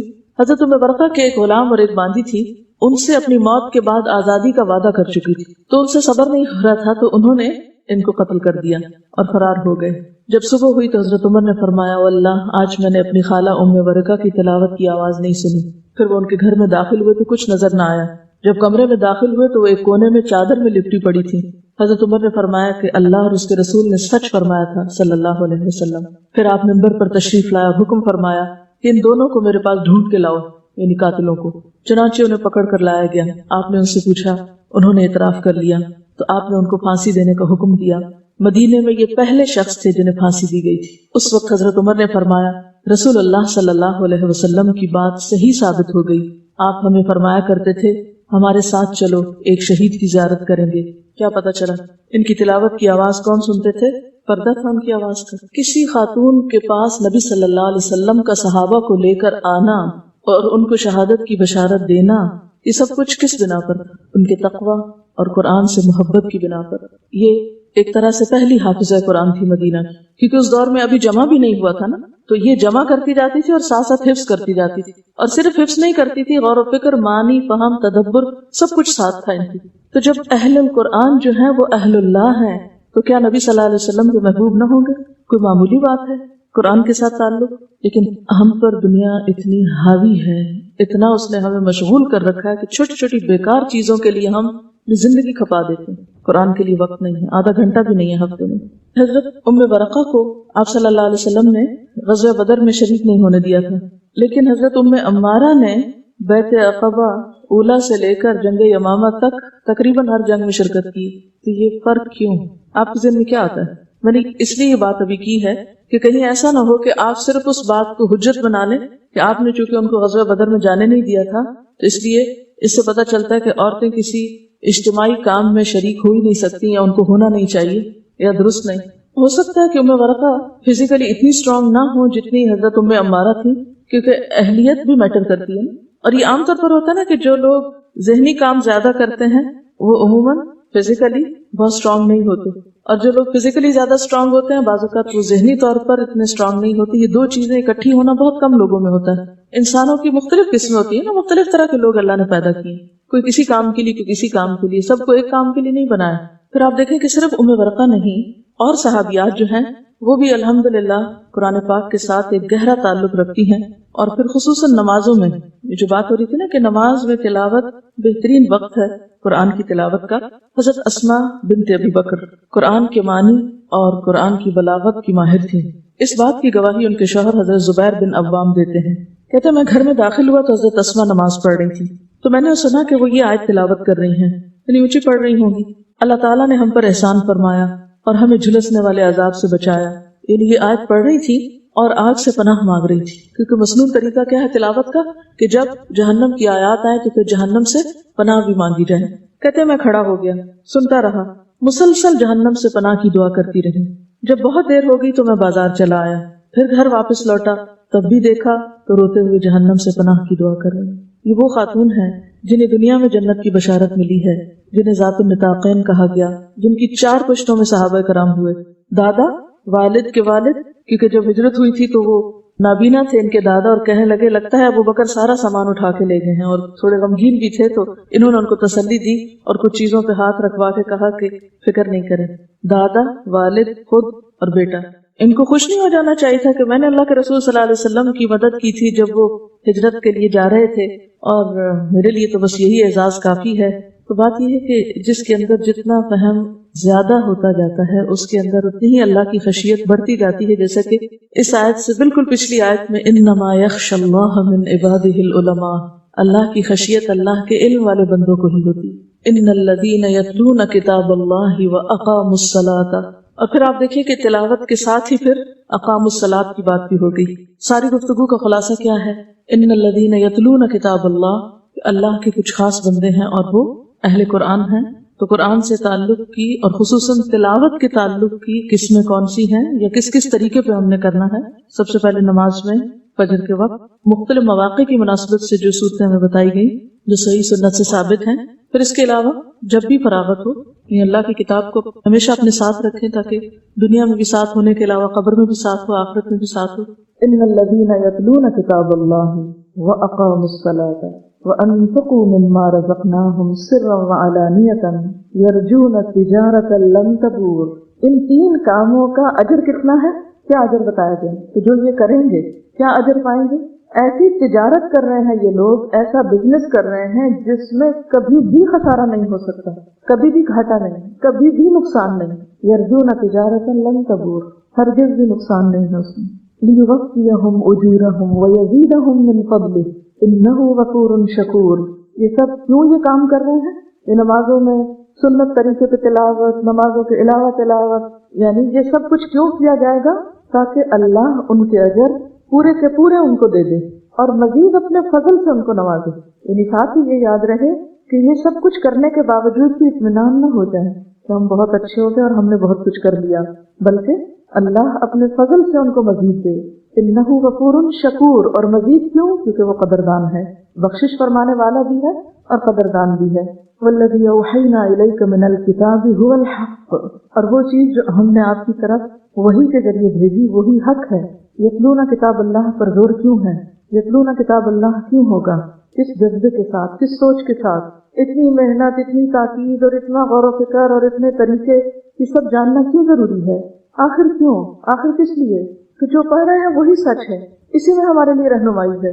اس کو چھوڑ کر اور اس کے بغیر سیدھے راستے کا تصور نہیں کیا جا سکتا. یعنی قرآن کے ساتھ تعلق کوئی پروفیشنل تعلق نہیں ہے، کسی سرٹیفکیٹ کے حصول کے لیے نہیں ہے، کسی خاص ڈگری کے لیے نہیں ہے، کسی ایک مخصوص اور محدود وقت کے لیے نہیں ہے. تو یہ تو زندگی بھر کا تعلق ہے. یہ کتاب تو ساری زندگی میں رہنمائی کے لیے آئی ہے. اور یہ جو نمازوں میں اور تہجد میں اور عام حالات میں قرآن کو اپنی زندگی کا ایک حصہ بنانا، یہی دراصل ایک ذریعہ ہے کہ ہم حق کے ساتھ جڑے رہیں. تو یاد دہانی کرائی جا رہی ہے کہ وہ چیز جو ہم نے آپ کی طرف وحی کے ذریعے بھیجی ہے وہ بالکل سچ ہے، مصدقا لما بین یدیہ، پہلے سے آئی ہوئی کتابوں کی تصدیق کرنے والی ہے. ان اللہ بعبادہ لخبیر بصیر، بے شک اللہ اپنے بندوں کی خبر رکھنے والا بھی ہے اور ان کو دیکھنے والا بھی ہے. ثم اورثنا الکتاب الذین اصطفینا من عبادنا، پھر وارث بنا دیا ہم نے اس کتاب کا ان لوگوں کو جنہیں ہم نے اپنے بندوں میں سے چن لیا. آج آپ دیکھیں کتنے لوگ ہیں جو اس وراثت کا حق ادا کر رہے ہیں، جن کو آپ جیسے مواقع ملے ہیں، جن کو آپ جیسی نعمتیں ملی ہوں، لیکن اگر اس کے باوجود بھی ہم حق ادا نہ کریں، سنجیدہ نہ ہو، اللہ تعالیٰ کے ساتھ تعلق میں خلوص نہ ہو، پختگی نہ ہو، اور تھوڑے سے ہوا کے جھونکے سے ہم سب کچھ اپنی زندگی کی روٹین چینج کر کے بیٹھ جائیں اور کتاب کے ساتھ تعلق کمزور پڑ جائے، ہلکا ہو جائے، تو کیا ہم سے نعمتوں کی پوچھ نہ ہوگی؟ کیا ان کا حساب نہ ہوگا؟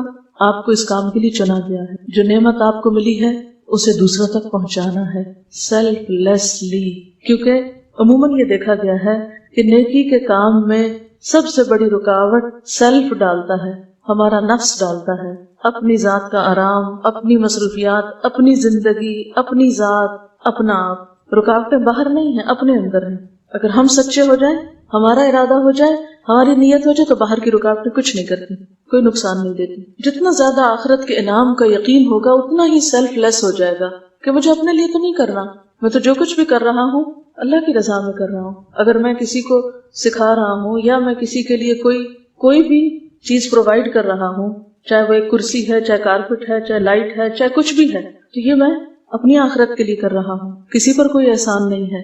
تو پھر آپ دیکھیں کہ کام میں حسن کتنا پیدا ہوتا ہے، پھر برکت کتنی زیادہ آتی، پھر خیر کتنی زیادہ عام ہوتی. پھر ان بندوں کو جن تک ابھی نہیں سب کچھ پہنچا، ان کے لیے تڑپ کتنی زیادہ آتی. جو اللہ کے لیے تواضع کرتا ہے، اپنے آپ کو اللہ کے لیے پیچھے کر لیتا ہے، اللہ اس کو بلندی دیتا ہے. کبھی ہو نہیں سکتا کہ آپ کے کام میں اخلاص ہو اور پھر اللہ تعالیٰ اس کو قبول نہ فرمائے اور پھر اس میں برکت نہ ڈالے، پھر وہ دوسروں کے لیے فائدہ مند نہ ہو جائے. ثم اورثنا الکتاب الذین اصطفینا من عبادنا فمنہم ظالم لنفسہ. کچھ تو پڑھ لکھ کے اتنے بے عمل ہو جاتے ہیں کہ گویا پڑھا ہی نہ ہو، اپنے آپ پر ظلم کرنے والے ہیں. ومنہم مقتصد، بعض درمیان کی راہ چل رہے ہیں، جب آسانی ہوئی، سہولت ہوئی، کرنا ہوا کر لیا، نہیں کرنا نہیں کیا. ومنہم سابق بالخیرات باذن اللہ، اور کچھ اللہ کے اذن سے نیکیوں میں دوڑ لگانے والے ہیں.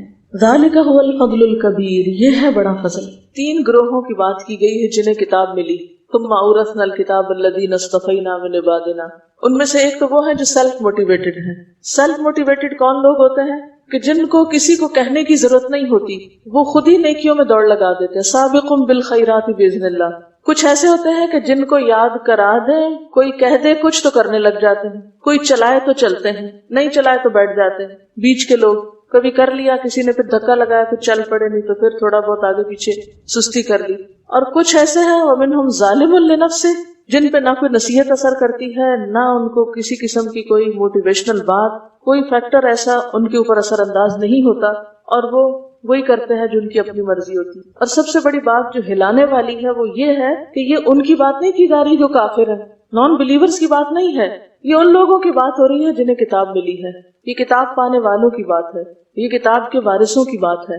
اپنے آپ کو دیکھیں کس کیٹیگری میں ہے۔ کیا آپ یہ سارے کام اپنے شوق اور اپنی خوشی اور اپنے ان پہ کرتے ہیں، یا آپ دوسروں پہ ڈیپینڈ کرتے ہیں؟ کیونکہ اکثر ہم اس چیز کا بہانہ کرتے رہتے ہیں نا کہ ہمارا ماحول ایسا نہیں ہے، ہمیں کوئی یاد کرانے والا نہیں، فلاں کو تو اس کی بھی سپورٹ ہے، اس کی بھی سپورٹ ہے، اس کے تو گھر میں سپورٹ ہے، اس کے تو دوستوں کی سپورٹ ہے، وہ تو چونکہ فلاں جگہ پر جاتا ہے اس لیے وہاں سے اس کو موٹیویشن مل جاتی ہے۔ لیکن آپ دیکھیں کہ جتنے بھی یہ خارجی سہارے ہوتے ہیں یہ عارضی ہوتے ہیں، لیکن اگر آپ کے اپنے اندر ایک سیلف موٹیویشن ہے تو وہ پھر آپ کہیں پر بھی، آپ سمندر کے اندر ہو یا خشکی پر ہو، پاکستان کے اندر ہو یا کہیں باہر ہو، کسی گاؤں یا دیہات میں ہو یا کسی شہر میں ہو، آپ کہیں پر بھی ہو، اس سے فرق نہیں پڑتا، کیونکہ آپ کو جگانے والا آپ کا ضمیر آپ کے اپنے اندر موجود ہے، وہ آپ کو چین نہیں لینے دے رہا۔ اور اصل میں کام تو ایسے ہی لوگ کرتے ہیں جو سیلف موٹیویٹڈ ہوتے ہیں۔ صرف کسی کے یاد کرانے سے، کسی کے کہہ دینے سے، کسی کے شوق دلانے سے، یہ کسی کو دیکھ کر شوق آ جانے سے، ٹھیک ہے وقتی طور پر ابتدا میں انسان کو ضرورت ہوتی ہے، لیکن ساری زندگی ہی اگر انسان بیساکھیوں پہ چلتا رہے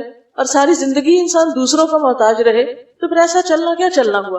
آپ نے دیکھا ہوگا کہ بچے جب شروع میں کام کرتے ہیں، جیسے ہوم ورک انہوں نے کرنا ہوتا ہے تو مان کے نہیں دیتے، آپ ان کو پش کرتے ہیں، زبردستی کرتے ہیں، سکھاتے ہیں، ان کو بٹھاتے ہیں، پھر آہستہ آہستہ ان کی عادت ہو جاتی، پھر ایک وقت آتا ہے کہ پھر وہ خود ہی کام کرنے لگتے ہیں۔ لیکن بعض بچوں کو بڑے بھی ہو جائیں تو بار بار کہتے رہنا پڑتا ہے اچھا کام کر لو، اچھا اب اٹھ جاؤ، اچھا اب سو جاؤ، ہر بات میں محتاج ہے کہ کوئی ان کے پیچھے ہو۔ ایسے لوگ کچھ بڑا کام نہیں کر سکتے جو ہر وقت دوسروں کے محتاج رہے کام کرنے میں۔ جب دنیا میں ہم ہر چیز میں آگے جانا چاہتے ہیں تو آخرت کے اعتبار سے سب سے آگے جانے کی کیوں نہیں سوچتے، کیوں نہیں فکر کرتے؟ تمنا تو وہی رکھی ہوئی ہے لیکن کام اس کے لیے کچھ نہیں۔ دنیا میں عمل کا وقت ہے، جزا کا نہیں، حساب کا نہیں، اور آخرت میں حساب کا وقت ہے، عمل کا نہیں۔ اوکے، سبحانک اللہم و بحمدک، نشہد ان لا الہ الا انت، نستغفرک و نتوب الیک۔ والسلام علیکم ورحمۃ اللہ وبرکاتہ۔